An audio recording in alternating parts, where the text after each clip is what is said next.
Good morning. LG time na naman tayo. Punta tayo kay Sis Michelle.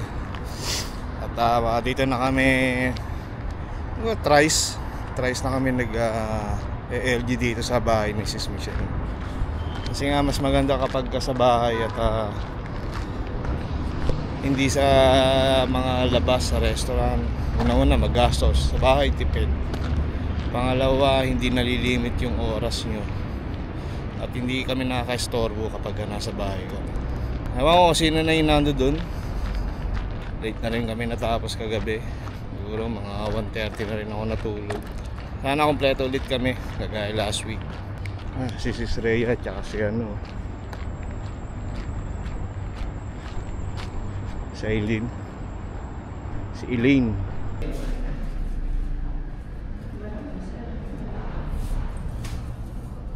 Eto, speaking. Bakit?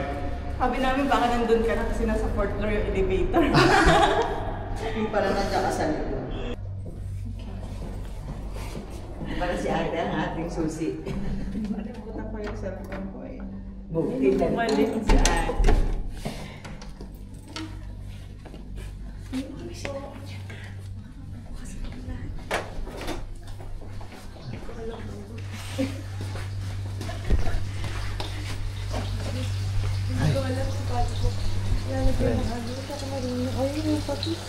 Ay, si Sis Rhea hindi maano sa patis. Hinaan mo ng konti dito.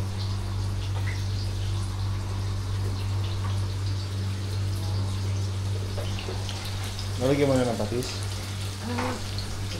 Hindi. Hindi ba? Sis, hindi ka pwede sa patis, di ba? Tama yun, daklakan na. Hindi na allergy ako sa No, lagyan na lang ng asin. Dito tayo yan. Asan yung sando? Ang laki nito ah. Wala ka ba mas maliit? Bakit? Ano ka ba? Hindi, nilagyan ko lang siya ng chicken cube. Sabi ng nanay ko. Chicken cubes. Cola burn ka pa. Tapos paminta galing sa kamay.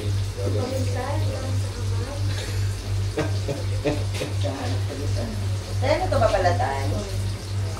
Babalatan? Balatan ko na. Bawal yun? Oo. Asan yung asin mo, sis? Ano? Asin. Asin daw. Ito? Yung asukal ha? Asin yan. Wala yung asukal ko. Pula pala no? Wala ka pa nalalagay na Magic cubes. Dalawa. Kasi kulang Tikman mo, kasi na. maalat daw yung Nagdaga mo pa ng kasi. tubig ko eh. Oo, Tikman pula. mo! Ano mo na ako masagay? Mamaya, apat yan ang cubes yan eh. Ha? Seryoso? Ito na wala yung loko na kayo. Wala ko siya ito mo. Kasi feeling ko may lasa na, may lasa. Okay, Lasa talaga. lahat pa naman siya ng diba? Hindi, okay lang naman na matabang yan eh. Papalos Diba? lang kayo. Magpapatis eh. Kayo na lang Hindi ang pa siya sorry na. natutunan. Parang dahil sa baka tapos sa tulog ng bawang. Tapos sunod yata ako. Hindi, sakto lang yan. Tagal pa lang, pinaghihiwa ko na yung maya. And then, Naka-prepare na. Prepare ko na. okay na. Matabang lang ng konti. Hindi. Asin lang. Asin lang. Di ba napagluto kayo bigla? Luto din.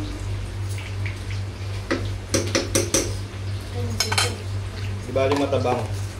Matitimplahan naman eh. Hmm. Oo. May mga ano naman. Condiments. Oo. Nakalimutan ko kunin yung mga plastic kang doon, mangkok. Sabi ko na nga, parang kinakabahan ako gabi. Akala ko Sabi yung i-lasaraw na mukha. Dito talaga yan kasi wala akong Niready ko yung tumbler ko, nakalimutan ko pa rin. daw. Hindi, okay na, okay na. Nakalimutan ko pa rin yung tumbler para sa kape. Dinistra ka ba? Nawawala ako eh. Nawawala sa Ang ulit eh. kompleto, panalo. Tinapay. May patis pa po. May croutons oh. Frutos pala ito eh, oh. Juice ba Patis yan? ba ng kruton? Hindi! Ako yan, grabe kasi magupit eh. Sino nagawa? Para tipid. Para lahat makateklin. Opo. Toppers lang daw kasi yan. Talaga. Papapakin nyo pa eh. Okay, habang makain tayo. Ito palang panalo. Bibigyan ka ng ganitong copy sa susunod ay sa Wednesday, dadaling ko. Bigay ko kasi sa So yung pag-aaralan natin, yung Living Wisely, yung nakaraan pa na pre-reach ni Paz. Yung Living Wisely in the final hour. Pero ito muna ang ating icebreaker.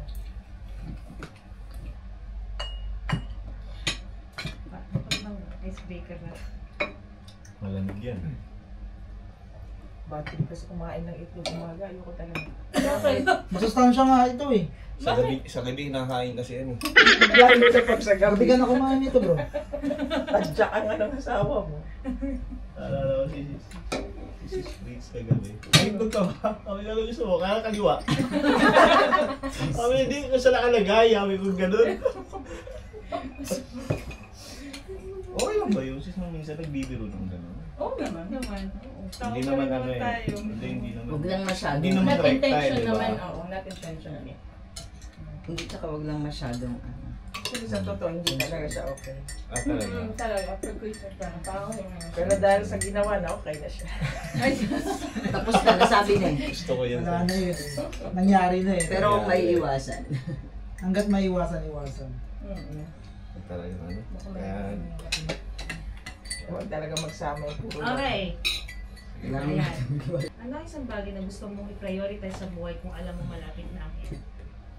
Pangalawang question. Dalawa, mamili ka. Ano yan yung ano, na-rapture na talaga? Magna-rapture. Malapit na. Malapit na. Malapit na. Mga mamaya na. Tapos yung isa, May isang minuto ka na lang. yung isang question, if you knew, kung alam mo that Jesus was coming back tomorrow, what is the one thing you would do differently today? Pili ka na. Mabigat? Hirap namin tanong yun. Oh, ang dami. Hindi mabigat yung mga question dito. Hindi siya madali. Gusto ko nga padaliin eh. Pinadali ko, tinagalog ko naman. Pero mabigat pa rin. Pero mabigat pa din po. Sa akin ano, sige para maumpisahan na natin. Kasi pang Miss Universe yung ano ko. Pang Universe Sabi ko, Yan. may iba na pong nasa trono. Oh, ito na yung Miss Universe. Hindi, sa akin, ano yung sa una yung parang, ano yung doon? una? Yung unang question po. Ano yung isang Kung bagay alam na mo- gusto mong i-prioritize sa buhay kung alam mo malapit na ang end? O yung kung alam mo na 1 week na lang bago bumalik si Jesus, anong gagawin mo? Tapos mo siya kayo ako tubig. Opo. Yung ano, yung naunang question ko. Yung ano mo yan? Ano yung last? Ano yung isang bagay na gusto mong i-prioritize sa buhay kung alam mo malapit na ang end? Ayun. Yun pa din, syempre, Pag-share. yung especially sa parents ko nga, sa mama ko, yun talaga yung gusto ko. Kung pwede nga lang akong umuwi ngayon sa Pilipinas para personally ko siyang ma-sharean. Kasi iba pa rin kapag yung personal eh. Personal. Kesa yung itatawag ko lang sa kanya. Oo lang naman yan siya eh. Pero hindi niya naman maisa sa buhay kasi walang nagpupush sa kanya. Hindi kagaya nung pag magkasama kayo, tara ma-church tayo, basa tayo. Yung ganon. Mas effective siya kaysa yung itatawag ko lang, Mama, mag-online ka. Mag-online siya manonood pero hindi ko rin Hindi mo ma-feel nakikita. kung nafe-feel niya. Yun. Ayun lang yung ipaprioritize ko na gagawin ko kung malapit na yung end. Pero, Wala akong ibang gagawin, kundi ayun lang, mag-share lang, especially dun sa mama ko. Ayun lang. ako dun ako sa unang tanong. Ganon din kagaya ng sinabi ni Sis Rhea. Kasi parang pagka parating na si God, parang wala ka na magagawa eh. Wala na. Yung gusto mo mang isalbahin yung mga mahal mo sa buhay, hindi mo na magagawa. Kaya doon ako sa una kasi at least meron ka pang chance. May time ka pa, meron ka pang chance na gawin mo na lahat ng gusto mong gawin. Diba? Imagine mo na parang bukas wala na tong mundo na to. Ano gagawin mo? Yes. Kaya kinabot oh. Urgency. Kinabutan na. Urgent tabi mo kasi talaga. ako eh. Gwapo kasi ito. Hindi pero nakakatawa. Oo. Urgency talaga. Kaya nga di ba sabi ni Sobrang Pastor, bigat kasi double, ng talaga. double time tayo talaga. Parang Parang, kahit pa ba, parang hindi nilalamig kaya yata bro eh. hindi parang ano ba yung bang Kaya hininaan ko. yung bang ano eh wala ka ng choice talaga kundi I-share na lang. I-share Oo, talaga kasi- siya. Yung kaya mong gawin, lahat bibigay mo talaga para... Oo, parang Kasi ikaw nakakaalam ka na eh, kung ano mangyayari. kahit Diba? nasabihin mong 1 week pa yan, wala na, hindi ka na Hindi makapag-focus sa enough. mundong to. Hindi Oo, enough. hindi na Oo. talaga. Wala ka nang pakialam sa lahat. Wala ka nang pakialam sa ano man nararamdaman mo, anong pinagdadaanan mo. Marami ka mang Wala. problema. Wala ka nang pakialam. Parang hindi nalalayo sa mga taong nasa critical na buhay. Yes, yung mga 50-50 na. Di ba? Na parang wala ka nang dapat ipag-isip, ipag-alala pa eh. Surrender mo na lang lahat. Kasi anytime, bigla ka na lang oo. malalagutan Hindi mo eh. nga- You can imagine na parang laging ganun ang sitwasyon. Oo. Di ba? Kaya nga, di ba sabi nila, live your life like this is the last. Yes. Kasi yung mundong ginagalawan talaga natin, napaka... Pasama na ng pasama. Oo. Kailangan kayo pabuti kayo ng pabuti na tissue. Hindi. Same Ayun din. lang, yun lang yun sa akin. Same din. Kasi nga, kung alam mo naman na katulad nga kasi nag-aaral naman tayo, di ba? So, yun na rin din ang way natin para sa mga loved ones natin. So, at least kahit paano nakapag-share tayo, tinatry pa rin natin na i-share. Kung nasa sa kanila na lang kasi talaga kung... Siyempre, di naman natin maiwasan sis na may mga tao talaga hindi masyadong naniniwala talaga. So, yun na lang yung best natin na. Kasi katulad nung kung alam mo nang parating, wala na rin eh. Hindi ka na rin makakaano eh. At least kahit paano, ma-share mo yung word of God. Nasa kanila kung paano nila i-take, kung paano nila panawalaan. Kasi mahirap din naman na ipilit na, oh sige, ganyan. Pero hindi bukal sa puso, hindi yun yung laman ng puso. So same din na mag-share. Kasi nga kailangan natin. Yun na lang yung natin na pinakamaganda sigurong magagawa natin sa mundo bago bago tayong umalis. At least we do our best. Pero nasa tao pa rin kasi kung i-accept nila siguro. Pero like sinasabi nila kagabi sa church is actually before pag nanonood ako ng Facebook more on di ba? Pero ngayon talaga really sa lahat ng mga napapanood ko, mapa-vlogger, they're sharing gospel. Kaya sabi ko totoo talaga lahat yun. Ang dami, dami ng maputol kita. Ang Ah, dami okay yung mga vlogger na Coach Binago. Mabs, si Manoy, si Ah, si Pastar. Marami. Mga puro kalokohan yun, mga puro Pero- content nila, puro babae, mga... Pero ngayon Puro nagsishare pera. na sila. Pero- Surrender talaga. Nakakasama na nila si Tete Lestay. Oo. Pinalo ba Nagpa-convert na si Manoy. Pero yung mga vloggers naman hindi ko kilala. Tsaka yung JTV. JTV, okay lang yung subscriber. Madami na. Pati Madami na. Paki-subscribe na ako, please lang. Hindi Pakaawa. kasi, di ba, na parang, okay, mas maganda na rin talaga na ginagamit nila yung talent nila sa pag-share ng gospel. Which is talaga namang na makikita mo na yung before and after nilang Oo. buhay. Ang laki talagang pinagbago. Si Manoy, Si Keeper din. nagpabaptize na siya eh. Si Keeper din. Yung bungal Ah, na si nakasawa Keeper. ng rape. Vlogger yun. Vlogger, pero more on Parang ano na siya. kailera ni Labuamos. Oo, ang daming They're pinagdaanan. sharing gospel na rin Oo, talaga. Sumurrender na tayo nagpabaptist talaga rin. sila. Kaya sabi ko, iba na, dati talaga napapanood ko lang sila na puro kalokohan. Pero nung yesterday, pag-scroll ko, talaga sinorender niya na kasi dati siya manginginom, lahat sinorender niya. Tinanggal niya talaga lumapit din talaga siya kay Lord, which is good kasi sinishare niya sa social media na ganito na siya ngayon, na talagang kailangan lumapit na tayo. Kasi di na natin alam kung ano nang ano.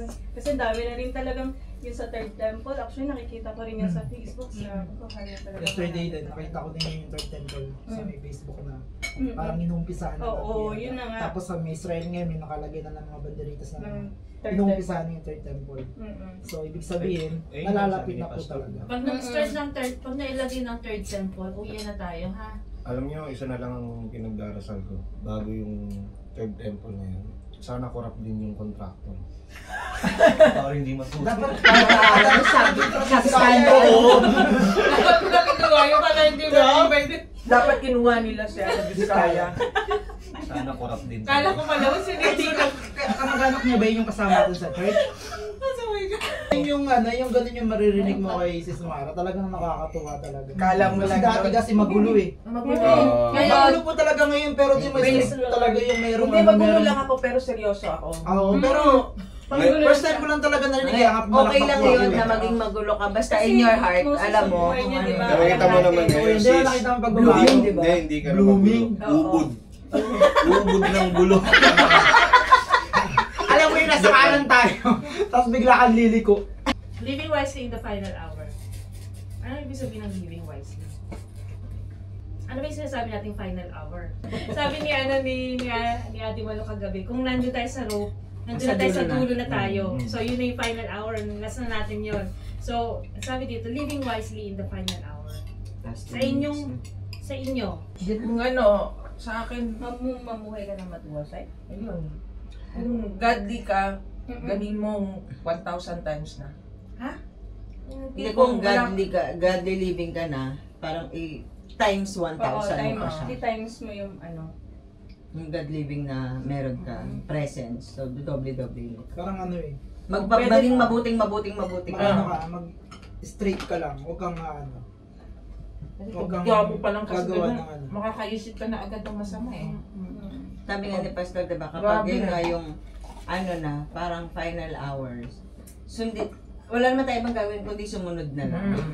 Ayun na lang, sumunod na lang tayo. Kasi, ano nga eh, wala na, kahit anong gawin natin, mangyayari at mangyayari yung end times.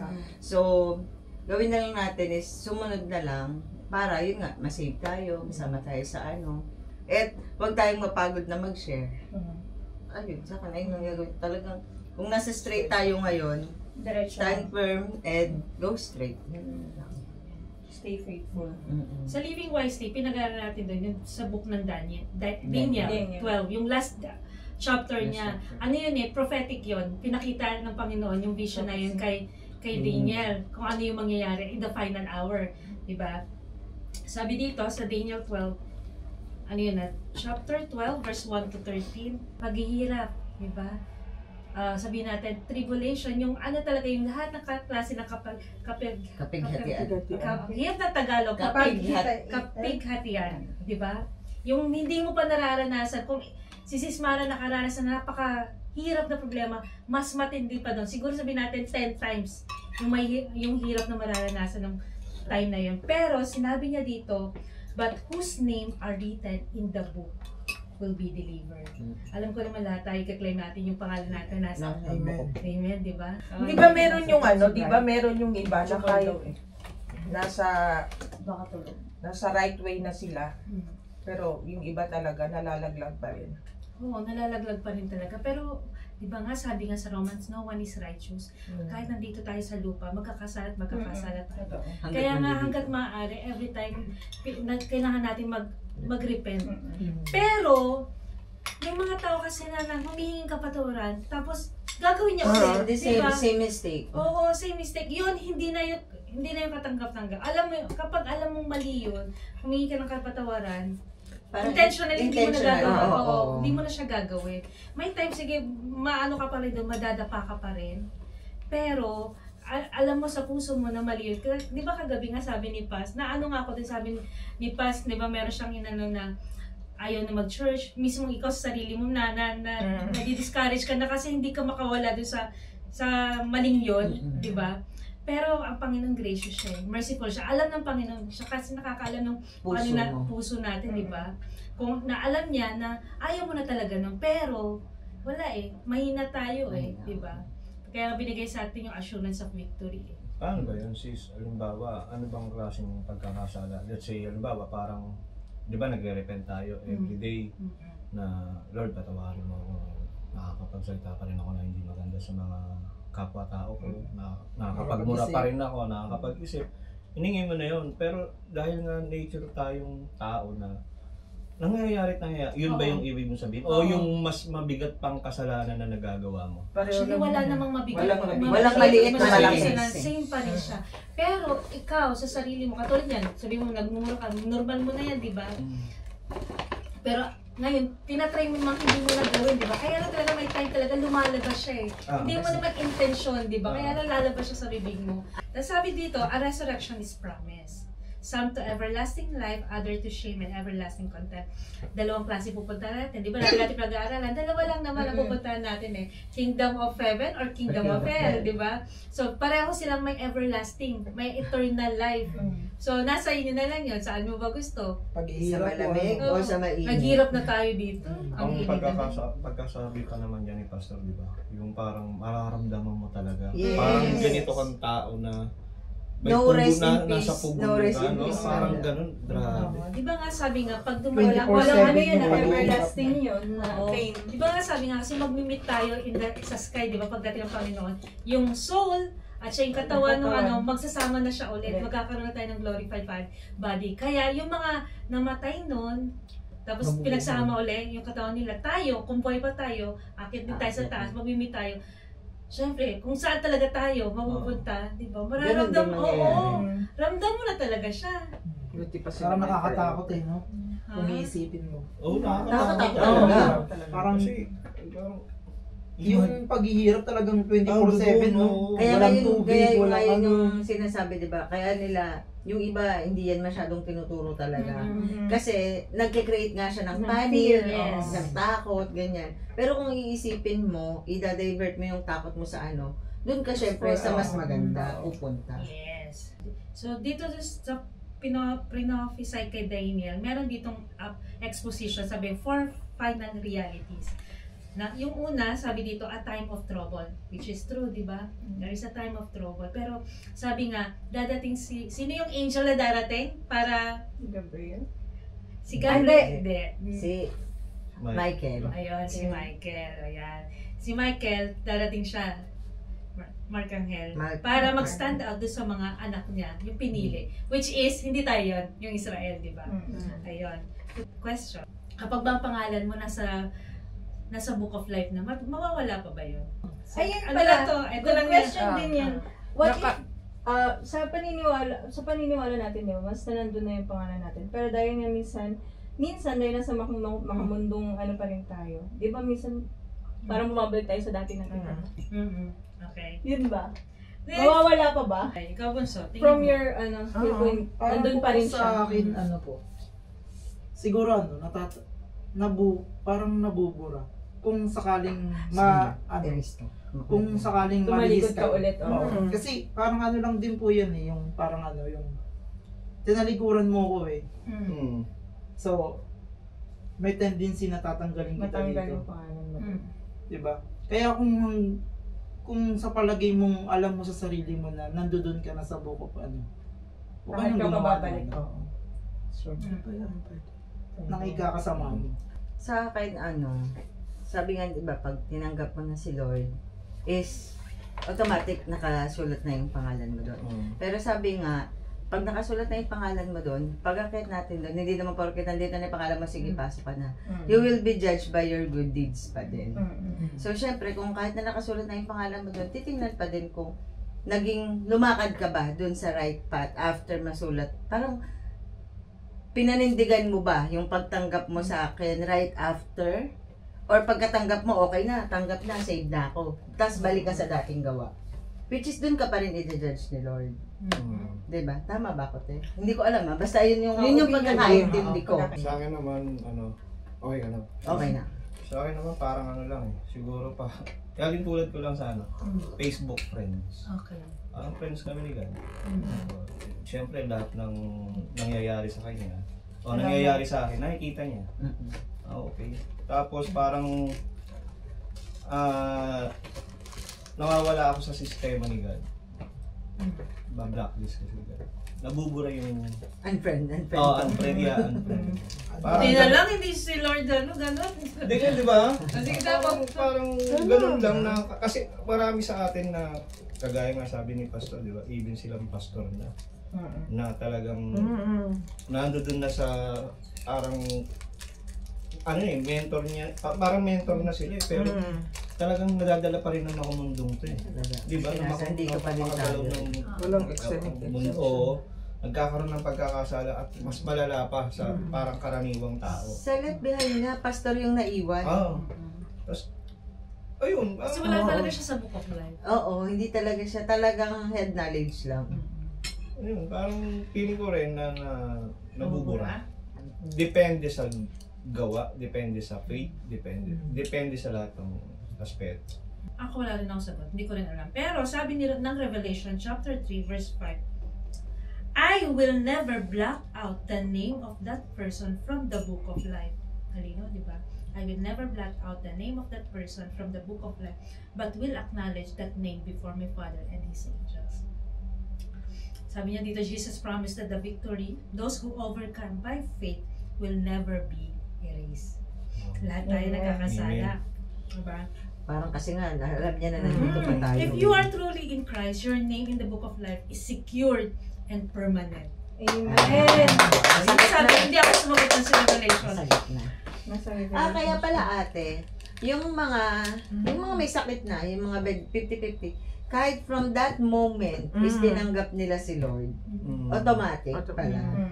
Kasi, gaya ng sinabi mo kanina, lahat ng pangalan nasa Book of Life, save na siya. Kaya lang, haharap pa rin tayo sa Panginoon, i-judge na tayo. Doon pa lang natin makukuha kung ano yung reward natin. Baka ikaw, barong-barong ka lang. Ito naman, ganon. Pero, secured yung name mo. Parang may category pa May din category siya, di ba? Ako, pero secured. okay na ako kahit sa barong-barong lang ako. Oo. Basta nasa heaven ako. Totoo. Hindi ko nahangarin yung malaking Palasyo. mansion. Oo. At least nandun ako sa kanya, di ba? Kahit nandun ako na yung pinakamahirap doon, at least nasa langit ako. Tsaka wala nang paghihirap. Wala nang paghihirap. Oo, walang paghihirap doon. Bahay na lang natin eh. Siguro nga, iaano niya na lang yan based dun sa, yun nga, yung good deeds, tsaka yung kung nagpatuloy ka sa kanya. Yes. Question. Ano ang mga bagay na nagdi-distract? Kamay sa puso! Kamay sa kaliwang puso. Ay, nakamay sa kaliwang dibdib. Ano ang mga bagay na nagdi-distract sa faith mo? Paano ka makakapamuhay ng matalino kahit may distraction? Sa akin, yung worries. Hindi talaga nakaka-distract. Nakaka-distract. Talaga, kahit nasabihin mo Ayaw mag-worries. Oo, may kasi may relasyon tayo kay God o nandun na yun. Pero tao lang din talaga tayo. Iisipin at iisipin mo. Circumstances sa paligid. Worries, Sa mga- temptation. Mga sa buhay, mga bata, mga trabaho, lahat. Nandun na lang. Kaya ako natuto talaga ako na simula nung dito ako. Pray. Ano naman? Parang nangyari din sa akin ng mga last month lang. Yung about din sa money issue din, sa may kalusugan ng family ko. Siyempre hindi ko naman lahat kayang ibigay lahat yung para sa family ko. Kumbaga parang sa akin yung, kasi yung pamangkin ko, sabay-sabay po kasi nasugod, tapos yung kapatid ko pa nasugod din. Ngayon, sabi ko, nagkataon wala rin akong pera.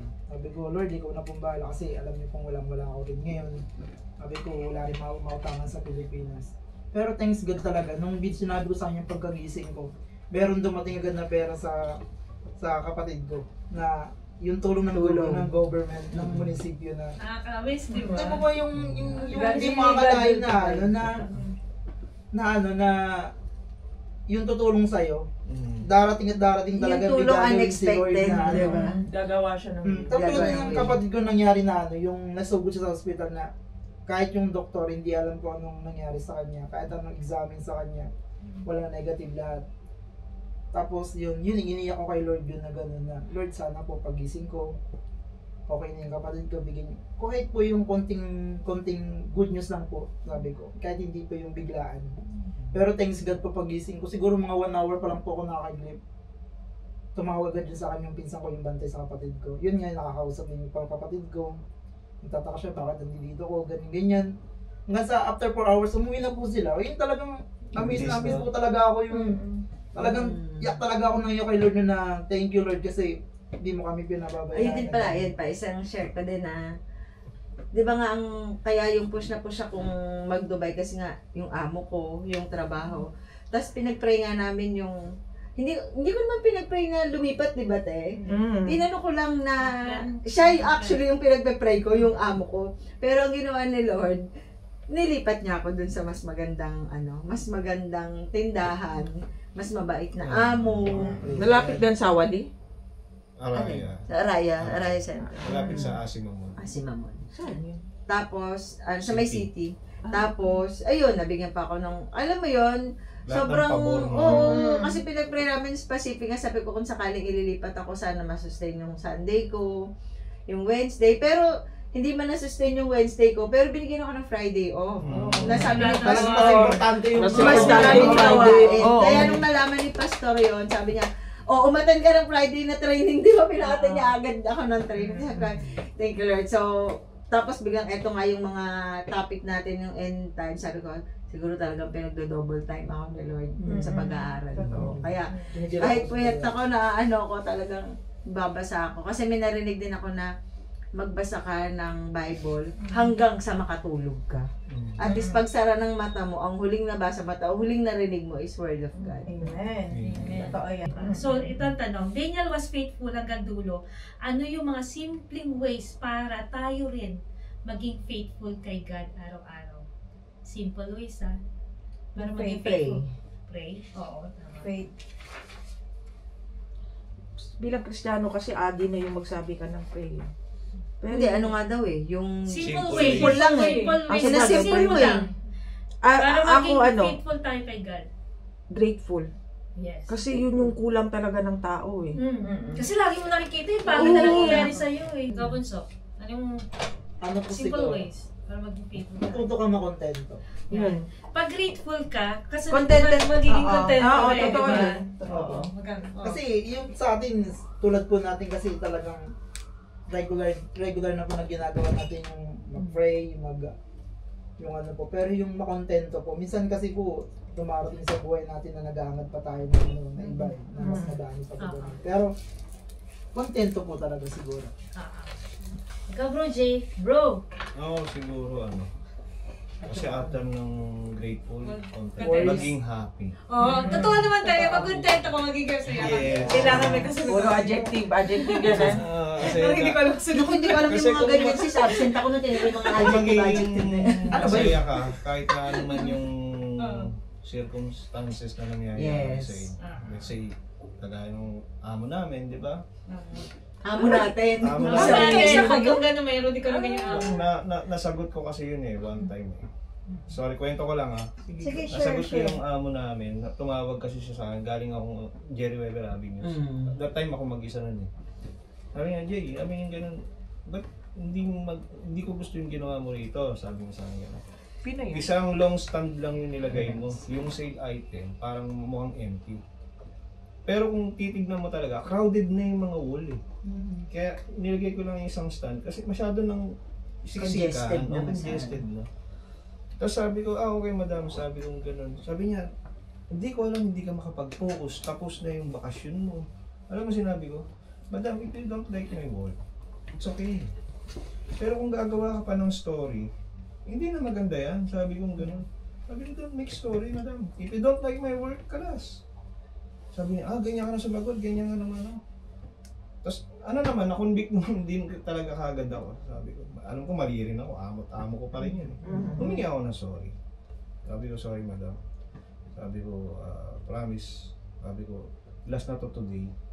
Habang kami yung susunod. To be continue. Simple way. Para maging faithful ka kay Lord. Sabi niya, maging Grateful. grateful, contented, ikaw, happy ikaw. All of the above.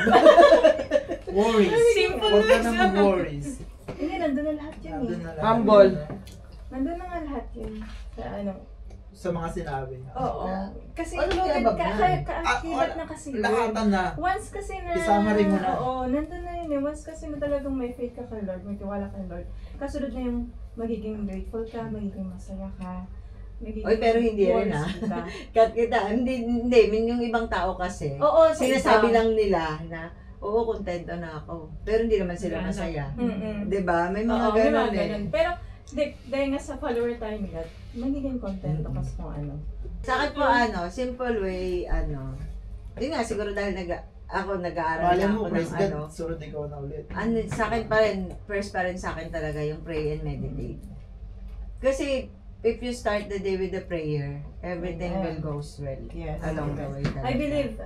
Oo. Kaya ngayon ako pinapractice ko talaga 6 o'clock, kahit anong oras ako natulog, nag-alarm ako ng 6 o'clock. Ang nakalagay dun sa alarm ko, time for God. Ayun kasi talagang gigising ako para mag-pray. Tapos gumawa na rin ako ng prayer list.